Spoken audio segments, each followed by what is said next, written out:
বাপ বেটিতে মিলে ঈদের দিনে কোরবানি দিলাম, একসাথে রান্নাও করলাম। এমনকি সব কাজ শেষে আমরা ভুঁড়ি পরিষ্কার করেছি। একাকিত্ব জীবন কাকে বলে জানেন? আমার আব্বু এই জীবনে একাকিত্বটাই বেছে নিয়েছে। আমি মেয়েটা কিন্তু সবই পারি। বাবার সাথে ঈদও করলাম, এদিকে গাড়ি স্টার্ট নিচ্ছিল না, ব্যাটারি বসে গেছে, সেটাকেও স্টার্ট দিয়ে নিলাম। বলতে পারেন ছোটখাটো মেকানিক হয়ে গেছে। আর ঈদের দ্বিতীয় দিন শ্বশুর বাড়িতে ব্যাক করলাম। চলেন ঈদের দিনে সুন্দর এই ব্লগটা আমরা দেখে আসি।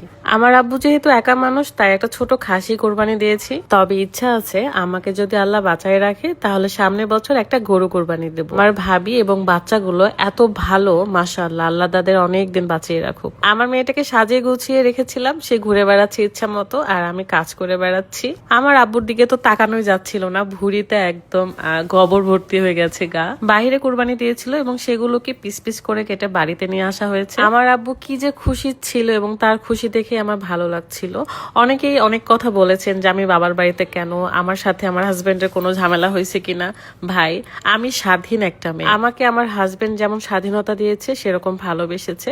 আমার ফ্যামিলিকেও সে অনেক বেশি ভালোবাসে। আমি জানি যারা আমার আত্মীয় স্বজন কিংবা রাদের আত্মীয় স্বজন, অনেকে আছে আমাকে পছন্দ করে, আবার অনেকে পছন্দ করে না। এই হোক না কেন, আমার ফ্যামিলি নিয়ে কিংবা আমার বাবাকে নিয়ে যদি কেউ বাজে মন্তব্য করে, আমি তাদের কাউকে ছেড়ে কথা বলবো না। কারণ আপনারা মিথ্যা প্রচার করতে বেশি পছন্দ করেন, আর মিথ্যা আশ্রয় আমি দিব না। আমি সবসময় পছন্দ করি মানুষের খারাপ গুণগুলোকে ঢেকে রেখে প্রশংসা করতে। তবে আমার সাথে বেয়াদবি করলে বা আমার আব্বুর সাথে বেয়াদবি করলে আমি কোনো কিছু আর ঢেকে রাখবো না। প্রতিবাদ কি সেটা তখন দেখিয়ে দিব। সো আমি যদি শুনে সহ্য করতে পারি, আমি কিন্তু বলতেও পারবো। তাই হোক, আমরা বাপ বেটিতে মিলে কোরবানি কমপ্লিট করলাম আলহামদুলিল্লাহ। যত নিয়ম কানুন ছিল সব শেষ হয়ে গেছে। এন্ড এখন রান্নার পালা। মাটির চুলায় রান্না করতে গেলে আমি খড়ি দিয়ে একদম ধরাইতে অসুবিধা হয়, এই কারণে আব্বুই জ্বালিয়ে দিচ্ছিল। এন্ড এটা চড়িয়ে আমরা ভুঁড়ি পরিষ্কার করতে যাব। আমাদের একটা ছোট পুকুর আছে যেখানে গিয়ে পরিষ্কারটা করব। আব্বু ওয়েট করছিল, কারণ একেবারে গোসল করে খাওয়া দাওয়া করবে। ঈদের দিনে সবসময় মনে হয় যে কখন রান্নাটা হবে, কখন এক পিস মাংস খাবো। এই আকুতিটা মনে হয় সবারই আছে, তাই না? আমি সাথে পোলাও রান্না করেছিলাম এবং রান্না বান্না কমপ্লিট করে আব্বুর সাথে চলে যাচ্ছি কুড়িতে। গ্রামের দিকে আমাদের ছোট ছোট পুকুরগুলোকে কুড়ি বলা হয়। সো চলে আসলাম, আমাদের ভিটার পাশে একটা কুড়ি আছে এবং এসে দেখলাম একদম পানি দিয়ে ভর্তি। আর এখানে আমরা ভুঁড়ি পরিষ্কার করছিলাম।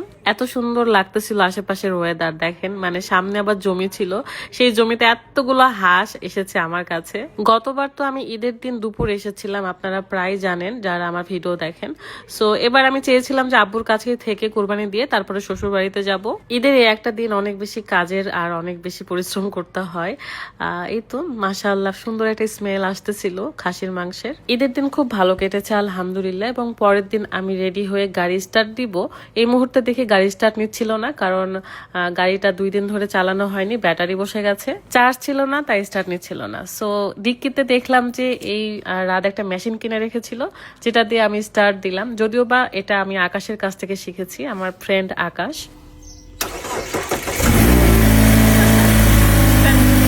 এই তো স্টার্ট নিয়ে নিছে এবং আমি 1 ঘন্টার মধ্যে রাজশাহীতে চলে আসি। রাস্তায় এত জ্যাম ছিল, সবাই মনে হয় আজকে ঘুরতে বের হয়েছে। বাসায় এসে দেখি কোরবানি দেওয়া অলরেডি হয়ে গেছে, সবাই মাংস ভাগাভাগি করতেছিল।